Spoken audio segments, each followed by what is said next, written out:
الحمدللہ صدق اللہ مولانا العظیم الصلاۃ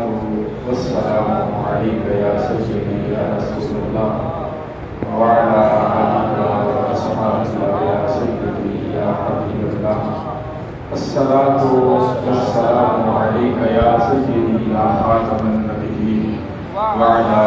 آلک واصحابک یا سیدی یا رحمۃ للعالمین مولانا صلی وسلم دائما ابدا علی حبیبک خیر الخلق کلہم محمد سید الکونین والثقلین والفریقین من عرب ومن عجم جس سہانی گھڑی چمکا طیبہ کا چاند اس دل افروز ساعت پہ لاکھوں سلام آقا کہا گردیدہ ہم مہرے اتام ورزیدہ ہم بسیار خوباں دیدہ ہم تو چیزیں دیگری ہم تو صلاۃ کے بعد بغیر کسی تمہید کے آج کی یہ بزم سعید نہ صرف آج کی بلکہ جس دن سے یہ چاند نظر آیا ہے اور آپ اسی طرح ہی پر سجا کر بیٹھے ہیں یقیناً بلا ناغہ محافل پاک منعقد ہو رہی ہیں ان کے اندر آپ احباب کی معمول کے ساتھ شرکت یہ بڑی اہمیت کی حامل ہے تو میں نے چاہا کہ آج کیونکہ مجھے حکم فرمایا اگرچہ کہ مجھ سے عمر میں چھوٹے ہیں لیکن علم میں مجھ سے بڑے ہیں تو اس لیے ان کے حکم پر میں حاضر ہو گیا خوش نصیب ہیں ہم سب کہ آج ایک اور تاریک رات ذکر مصطفیٰ سے روشن ہو گئی ہے اور بالخصوص میں مبارکباد پیش کروں گا محمد حفیظ بھائی کو کہ جن کے نام سے میں ابھی واقف ہوا ان کی ذات سے میں واقف نہیں ہوں لیکن جب ایمان کا تعلق ذات مصطفیٰ سے بن جاتا ہے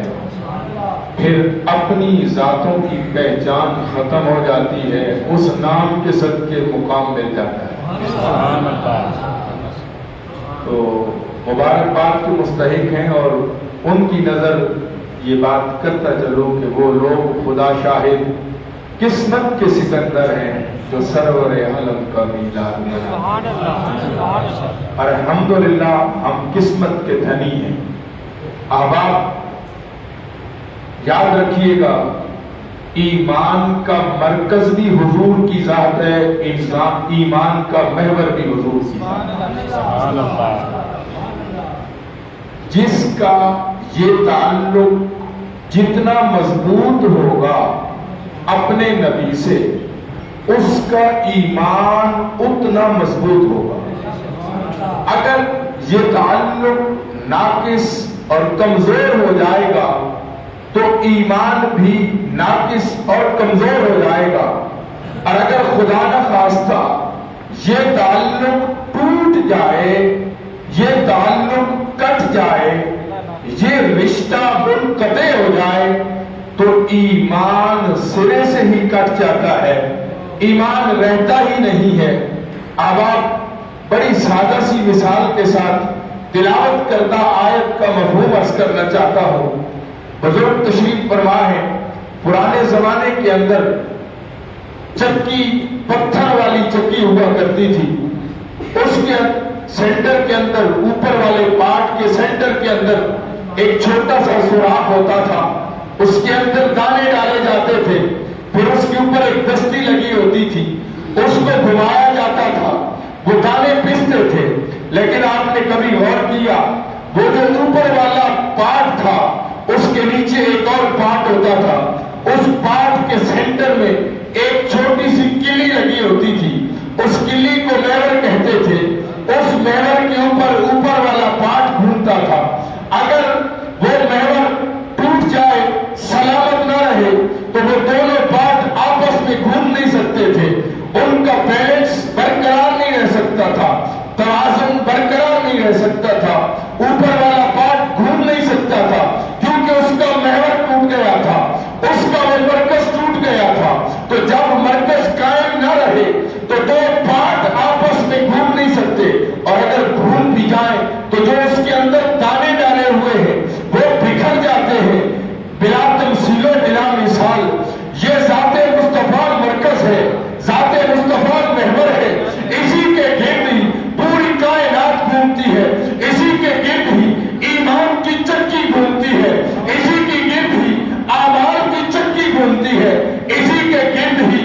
انسان کے تقوی کی چکی گھومتی ہے۔ بندہ مومن سن، تیری نماز، تیرا روزہ، تیرا حج، تیری زکات، تیرے اعمال، تیری عبادات، تیری ریاضات، تیرے مجاہدے، تیری شب زندہ داریاں، تیرے سجدے محض ایک ذات کے گرد گھومتے ہیں۔ اگر اس مرکز سے تعلق ٹوٹ گیا، نہ تیری نماز کسی کام کی، نہ تیرا روزہ کسی کام کا، نہ تیری زکات کسی کام کی، نہ تیرا حج کسی کام کا، نہ تیری عبادات کسی کام کی، نہ ریاضات کسی کام کی۔ سن، اگر عبادات کو فروغ دینا چاہتا ہے، اگر تو عروج چاہتا ہے، کمال چاہتا ہے، تو پھر ہر کمال ذات مصطفیٰ سے وابستہ ہے۔ اپنا تعلق اپنے نبی سے بنا، تیرا کمال بھی عروج پہ پہنچ جائے، تجھے زوال کا اندیشہ نہیں۔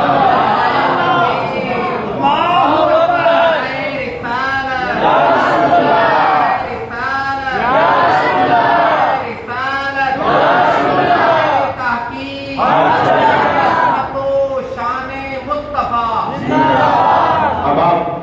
بڑی سادہ سی الفاظ کے اندر قرآن نے فرمایا فَالَّذِينَ آمَنُوا بِهِ، اس ذات پر جو ایمان لے آئے۔ علماء کی تشریف آوری میں، ڈاکٹر عمیر شفیق صاحب کی تشریف آوری میں قرآن ہے، اسی آیت آمنوا بِهِ کی تشریح میں ایک اور آیت سے کر دوں۔ اللہ رب العالمین نے فرمایا ادعو الی سبیل ربک، اے محبوب اپنے رب کے راستے کی طرف بلائیے۔ اب آپ توجہ میری طرف ہے، بات سمجھ رہے ہیں آپ؟ ماشاءاللہ۔ ادعو الی سبیل ربک، اب اس ربک کے اندر اضافت موجود ہے، مضاف الیہ، اضافت موجود ہے۔ اضافت کہتے ہیں نسبت کو، نسبت موجود ہے، اور رب کہتا ہے اے محبوب اپنے رب کی طرف بلائیے۔ اس کو پھر ایک مثال سے سمجھ لیتے ہیں۔ میں جعفر ٹاؤن کی سرزمین پر آیا، یہاں بہت سارے مکان تھے۔ اب ان مکانوں میں سے مجھے مسجد جعفر ٹاؤن میں آنا تھا یا الطاف بھائی کے گھر جانا تھا۔ اب میں یہاں کھڑے ہو کر کونے پہ اپنے دوست کسی آدمی سے پوچھوں یار میں نے گھر جانا ہے، یقیناً وہ مجھ سے یہ پوچھے گا علامہ صاحب کس کے گھر جانا ہے، اس گھر کا کوئی پتہ بھی تو ہوگا، اس گھر کا پتہ کوئی بتائیے، ہم آپ کو وہاں پہنچا دیتے ہیں۔ تو میں بیت الطاف کا نام لوں گا، جناب مجھے الطاف صاحب کے گھر پہنچا دیجئے، تو کوئی دوسری رائے نہیں ہوگی، اتنے مکانوں میں سے مجھے الطاف صاحب کے گھر پہنچا دیا جائے گا۔ لیکن اسی کو ایک اور ساتھ جوڑ کر میں عرض کر دوں، میں باہر آیا، بازار کے کونے پر کھڑا ہوا، وہاں پہ صرف دکان ایک ہے، وہاں پہ دکان صرف ایک ہے۔ اس دکان کا میں نے پتہ پوچھا، میں نے کہا جی میں نے دکان پہ جانا ہے۔ اب الطاف بھائی وہاں کھڑے تھے، انہوں نے یہ نہیں پوچھنا کون سی دکان پہ جانا ہے، کیونکہ دکان تو ایک ہی ہے، اس ایک ہی دکان پہ تو جانا تھا، تو دکان تو ایک ہی ہے، تو لہذا مجھ سے یہ پوچھنے کی ضرورت نہیں ہے کون سی دکان پہ جانا ہے۔ آباد رب تو بہت نہیں تھے، رب تو ایک تھا، وہی رب جو آدم کا بھی رب ہے، وہی رب جو شیش کا بھی رب ہے، وہی رب جو حضرت یوسف کا بھی رب ہے، جو ابراہیم اور اسماعیل کا بھی رب ہے، جو عیسیٰ اور موسیٰ کا بھی رب ہے، جو اس چاند کا بھی رب ہے، سورج کا بھی رب ہے، زمین کا بھی رب ہے، آسمان کا بھی رب ہے۔ رب کو یہ پتہ بتانے کی کیا ضرورت تھی؟ اِلَىٰ رَبِّكَ، اے محبوب اپنے رب کی طرف بلائیے، محبوب اپنے رب کی طرف بلائیے۔ کوئی کہہ سکتا تو اب قرآن یہ عقیدہ سمجھا رہا ہے، اور صرف یہاں تک نہیں، جگہ جگہ پر فلا وربک لا یؤمنون حتی یحکموک، حالانکہ رب تو چاند کا بھی ہے، رب تو سورج کا بھی ہے، رب کہنا یہ چاہتا ہے پیارے میں اپنا رب ہونا سورج کے رب ہونے کی حیثیت سے پہچان نہیں کروانا چاہتا، چاند کا رب ہونے کی حیثیت سے پہچان نہیں کروانا چاہتا، اور میں عیسیٰ و موسیٰ کے رب ہونے کی حیثیت سے پہچان نہیں کروانا چاہتا۔ میری منشا یہ ہے، میری رضا یہ ہے، میری خواہش یہ ہے، میری طلب یہ ہے، جب بھی کوئی مجھے خدا مانے کسی اور چیز کو خدا نہ مانے، محمد کا خدا محمد کا رب پہچان کر، محمد کا رب سمجھ کر، محمد کا رب مان کر مجھے مانے، اس لیے کہ جو میری بارگاہ میں فنا ہونا چاہے پہلے تیری بارگاہ میں فنا ہو، جو میری نسبت چاہے پہلے تیری نسبت چاہے، جو میری بندگی چاہے پہلے تیری غلامی چاہے، اسی لیے تو فرمایا فاتبعونی، لوگوں در در کی ٹھوکریں نہ کھاؤ، اس رب کا قرب چاہتے ہو ذات مصطفیٰ کے پاس آ جاؤ، اس لیے تو قرآن نے کہا ہے وَلَوْلَنَّهُمْ إِذْ ظَلَمُوا أَنفُسَهُمْ جَاءُوكَ، اور جان پہ ظلم کر بیٹھنا تو پھر مارے مارے نہ پھرنا، تجھے ایک ہی در بتاتا ہوں، اس در کی چوکھٹ پہ آ کے اپنی پیشانی چکا دینا، رب اتنا قریب ہے، لَوَجَدُ اللَّهَ تَوَّابًا رَحِيمًا، اس رب کی کرم کی انتہا یہ ہوگی وہ تیری توبہ سب سے زیادہ قبول کرنے والا۔ اب بس میں ایک حدیث پاک، اور اس حوالے سے بہت ساری حدیث ہیں، لیکن میں جان بوجھ کر جو بخاری شریف کی حدیث پاک آپ کی گوش گزار کرنا چاہتا ہوں، اور اسی پر انشاءاللہ ایک حدیث پاک، اس حدیث کی تشریح میں عرض کروں گا، بات مکمل ہو جائے گی، اور 9 بجے سے پہلے پہلے انشاءاللہ یہ بات ہم مکمل کر لیں گے، کیونکہ آپ روز محافل میں بیٹھنے والے ہیں تو ہم زیادہ دیر سما خراشی بھی نہیں کرنے چاہتے، اور وقت کی ویسے بھی پابندی ہمارا شیوا ہے الحمدللہ، تو اس لیے اس کا تھوڑا دیر ہونے کی میں معافی چاہتا ہوں، میں لیٹ پہنچا ہوں۔ آئیے، عروہ بن مسعود کفار مکہ نے حدیبیہ کے مقام پہ کریم آقا علیہ السلام کی مجلس میں بھیجا،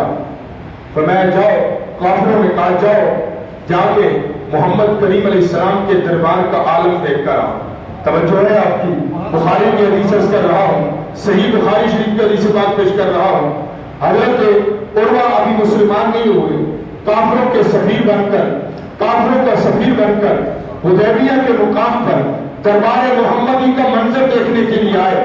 جب دربار محمدی کا منظر دیکھا، واپس مکہ پہنچے، کفار مکہ کو کہا مکہ والوں، اس محمد عربی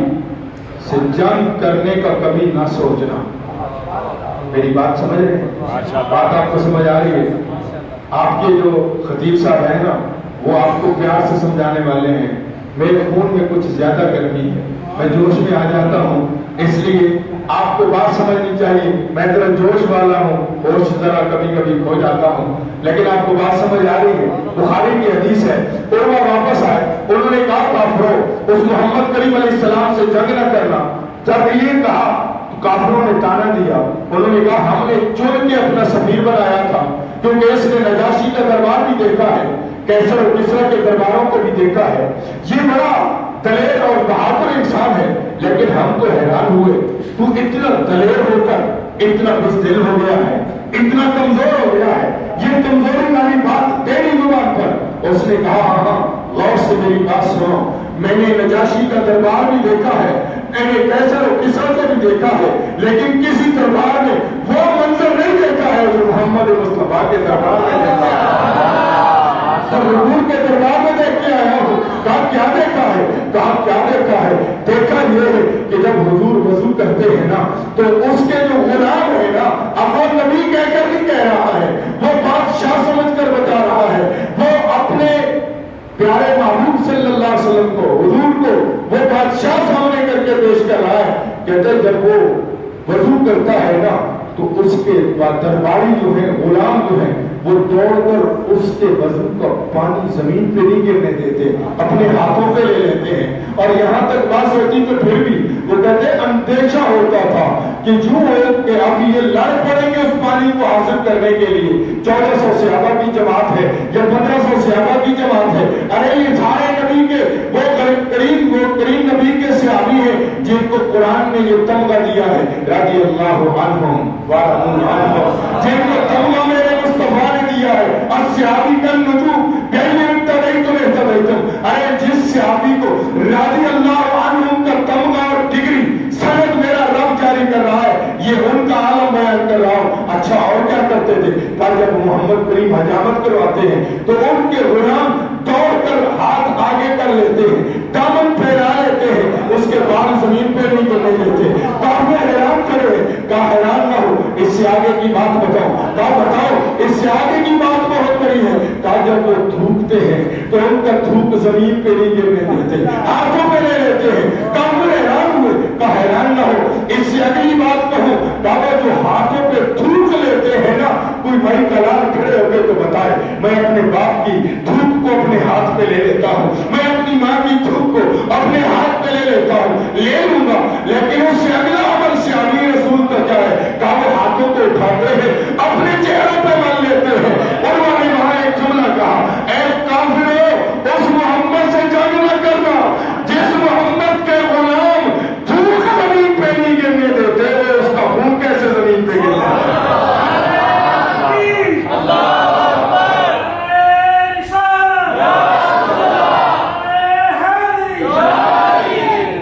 جنگ بدر، غزوہ بدر ہے، غزوہ بدر مکمل ہوا، مسلمان جنگ جیت گئے، کافر جنگ ہار گئے، دوڑ گئے کافر، بدر کا میدان مسلمانوں نے مار لیا۔ جب مکمل ہو گیا یہ مارکا، میرے کریم نبی نے نماز شروع کر دی، نماز مکمل ہوئی۔ جب نماز مکمل ہوئی، غلام جو ہے پیچھے کھڑا تھا، سامنے ہو کے عرض کرتا ہے، کریم آج نماز میں مسکرانے کی وجہ کیا تھی؟ ادائے دین سراپا نیاز تھی تیری، کسی کو دیکھتے رہنا نماز تھی تیری۔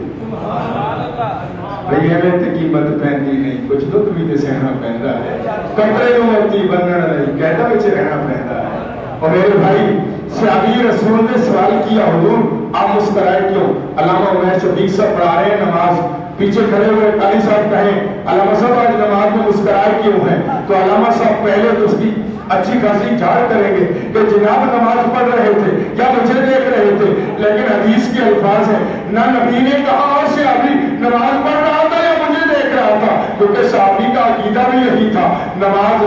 پڑھتی تب ہے چہرہ مصطفیٰ سامنے، عائشہ کی نماز ہوتی تب ہے، تو ہم وہ نماز جس نماز کو وہ ادا کر رہے تھے، میرے کریم نبی علیہ السلام نے اب واقعہ سنانا شروع کیا۔ فرمایا آئے تھے جبرائیل قیادت کر کے فرشتوں کی، ایک ہزار فرشتہ آیا تھا ہماری مدد کے لیے۔ جب ہم نے نماز شروع کی، کام مکمل ہو گیا تھا، فرشتے واپس چلے۔ جب آسمان پہ پہنچے، پہلے آسمان پہ دستک دی، پتہ چلا، پوچھا اندر سے کون ہے جو دروازہ کھٹکھٹا رہا ہے؟ تو باہر سے جواب ملا، جناب جبرائیل امین آئے ہیں، کہا آج تمہارا داخلہ آسمانوں میں بند ہے۔ حضرت جبرائیل نے کہا میں تو پہلے آسمان پہ کھڑا ہوں، میں نے جانا سدرۃ المنتہا پہ ہے، میں سدرہ کا واسی ہوں، پہلے آسمان میں داخلہ منع ہو گیا ہے، میں فرشتوں کا امام ہوں، مجھے روک دیا گیا ہے۔ کہا ہاں آج تمہارا داخلہ بند ہے۔ اوپر سے آواز آئی، جبرائیل تجھے لڑنے کے لیے تو نہیں بھیجا تھا، تیرا کام لڑنا تو نہیں تھا، فرشتے کا کام لڑنا تو نہیں تھا، ہم نے تو بھیجا اس لیے تھا، یار نے کہا تھا، ہم نے تو یار کے کہنے پہ بھیجا تھا، محبوب کے کہنے پہ بھیجا تھا، تو بات کیا ہو تمہیں؟ کہا ہم نے محبوب کے کہنے پہ بھیجا تھا، تو بغیر اجازت کے میرے محبوب کی آ گیا ہے، جب تک تو میرے محبوب سے اجازت نہیں لے کے آئے گا آسمان پہ داخلے نہیں ہو سکتا۔ لیکن اگر کسی نے شان مصطفیٰ دیکھے کہ جبرائیل ہے، دربان مصطفیٰ، ہاں دوستو ہم کتنے خوش نصیب ہیں، ہم کتنے عظیم ہیں، ہم کتنے اللہ رب العالمین کے محبوب ہیں کہ اس رب نے اپنا خوبصورت پیارا محبوب عطا فرمایا اور پھر اعلان کیا لقد جاءکم رسول من انفسکم عزیز علیہ ما عنتم حریص علیکم بالمؤمنین رؤوف الرحیم۔ اور میرے بھائی اسی پر ہی خوشی مناؤ، حضور کی ذات سے تعلق اتنا مضبوط ہو جائے، حضور کی ذات سے تعلق اتنا پکا ہو جائے، جب یہ تعلق پکا ہو جائے گا تو پھر قرآن اعلان کرتا ہے اولئک هم المفلحون، فرمایا پھر وہی کامیاب ہے، وہی کامران ہے۔ اللہ تعالی ہمیں یہ کامیابی ہمیں بھی اور ہماری نسلوں کو بھی تاثر قیامت عطا فرمائے۔ اللہ آخر دعوانا